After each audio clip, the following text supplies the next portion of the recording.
अरे ये क्या, इस गुफा में तो तीर की वर्षा होने लगी। अब क्या करूं, अमृत तक कैसे पहुंचूं? फिर राजा तीर चलने की प्रक्रिया को ध्यान से देखता है।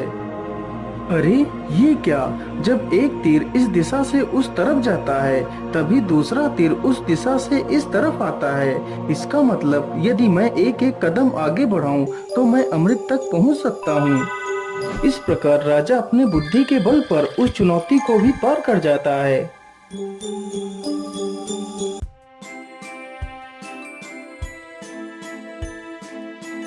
अरे वो रहा अमृत, चलो जल्दी से अमृत को ले लेता हूँ।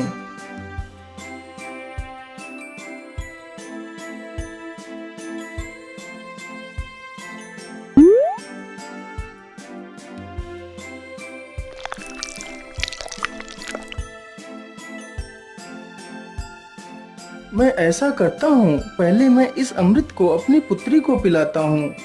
ये सोचकर राजा अपनी पुत्री को अमृत पिलाता है। अमृत पीते ही उसकी पुत्री जीवित हो जाती है। अरे पिताजी, आप यहाँ पर कैसे आ गए? पुत्री, मैं तुम्हें लेने आया हूँ। अब तुम बिल्कुल भी चिंता मत करो, मैं यहाँ पर आ गया हूँ। फिर वह राजा उस अमृत को खुद भी पी लेता है और बाद में बचा हुआ अमृत उस सर्प के मुंह में डाल देता है। अमृत मुंह में पड़ते ही सर्प भी जीवित हो जाता है। फिर वह राजा उस सर्प को अपनी पूरी कहानी सुनाता है। मैंने तुम्हें इसलिए जीवित किया है ताकि तुम फिर से इस अमृत की रक्षा करो। महाराज, मैंने आपको पहचानने में भूल कर दी, मुझे क्षमा कर दीजिए महाराज। अरे नहीं नहीं सर्पदेव, इसमें तुम्हारी कोई गलती नहीं है, यह तो तुम्हारा फर्ज था। अच्छा, अब मैं चलता हूँ।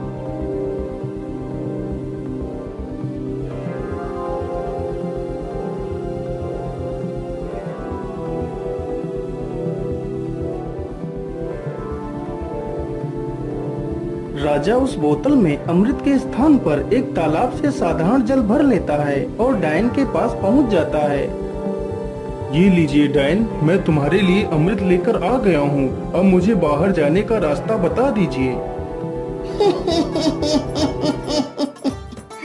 अरे वाह राजा, तुम तो कितने बहादुर हो। यह अमृत आज तक कोई नहीं ला सका।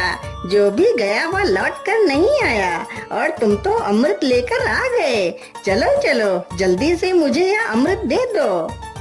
राजा तुरंत ही उस डायन को वह पानी से भरी हुई बोतल दे देता है। डायन तुरंत ही उस पानी को अमृत समझकर पी जाती है। हे डायन, मैंने आपके कहे अनुसार आपको अमृत लाकर दे दिया। अब मुझे बाहर जाने का मार्ग बता दीजिए।